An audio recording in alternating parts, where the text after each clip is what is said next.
Hello friends, this is Rashi. She decorated a wallpaper for her sister. She wanted her sister to paste their best memories of childhood on the chart paper. She pasted the chart paper on the wall of her room. As you can see, this is triangular. She was thinking of lucrative ideas to make it more beautiful. She decided to place ribbons along its sides and in the middle of the triangle as well. She managed to place the ribbons along the sides of the triangle, but each time she failed to place it exactly in the middle of the triangle. It was then that she called her mom for help. Hey mom, I want to place this ribbon exactly in the middle of the triangle, but I'm unable to do so. Also, I do not know the length of the ribbon needed. See, at first, take your pencil and mark the midpoint of these two sides. Now, measure the half length of the base and cut the ribbon as per this length. Now, place it between the points marked. Does it fit exactly this time? Yes, mom. But how did you know all this? Well, this is a simple concept of geometry. Really? So, mom, will you explain it to me, please? No, I will suggest you to watch a video instead. And that brings us to the first part of the second section of the long chapter, triangles. Welcome back to Notebook. Friends, the concept that she was talking about is nothing but the midpoint theorem. Yes, this is what we shall discuss today. So let's understand the theorem from the geometrical aspect. As per the statement of the midpoint theorem, if a line is drawn from the midpoint of one side of a triangle parallel to another side, it bisects the third side, and the length of this line is half of the third side. Friends, you might have studied this theorem in lower classes using the concept of congruence, but this time we shall use the concept of similarity. Now, let's move forward with the detailed proof. So, we have triangle PQR. A line LM intersects PQ at L and PR at M such that LM is parallel to QR and L is the midpoint of PQ. We have to show that M bisects PR, that is, PM is equal to MR. And the second part is to show that LM equal to half of QR. Consider the first part. As LM is parallel to QR, so applying the Thales theorem, we can write PL by LQ is equal to PM by MR. Say this is equation 1.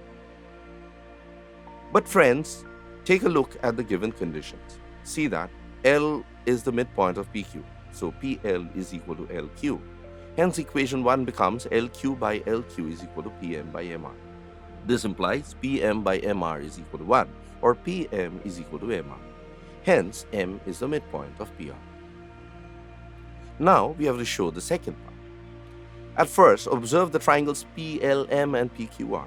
See, angle P is common to both of them because angle LPM is equal to angle QPR.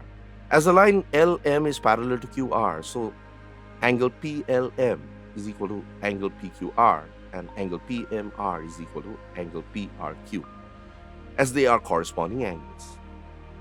Friends, I hope you remember that a triangle is similar to another if either their corresponding angles are equal or the corresponding sides are proportional.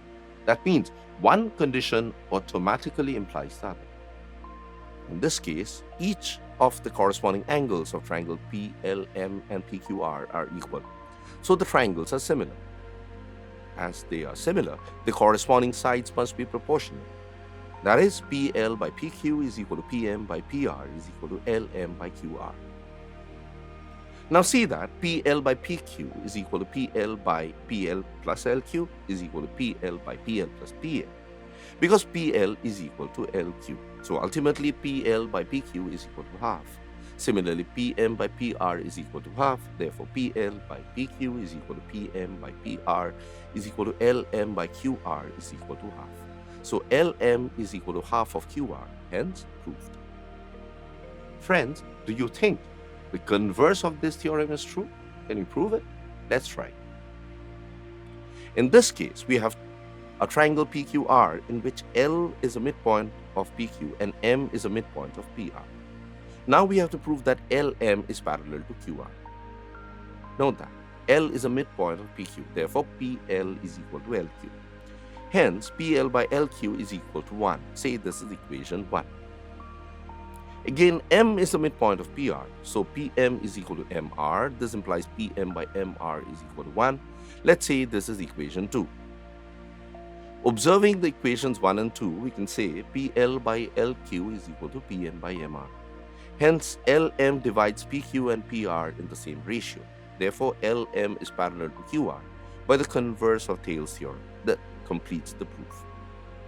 Wasn't that easy? But friends, why do you think a triangle is a special polygon? I mean, why only one condition is sufficient to prove that two triangles are similar? To answer all such questions, we shall be back soon with many more sessions. Till then, discover the mysteries and beauty of geometry. Team Notebook wishes you happy learning and goodbye.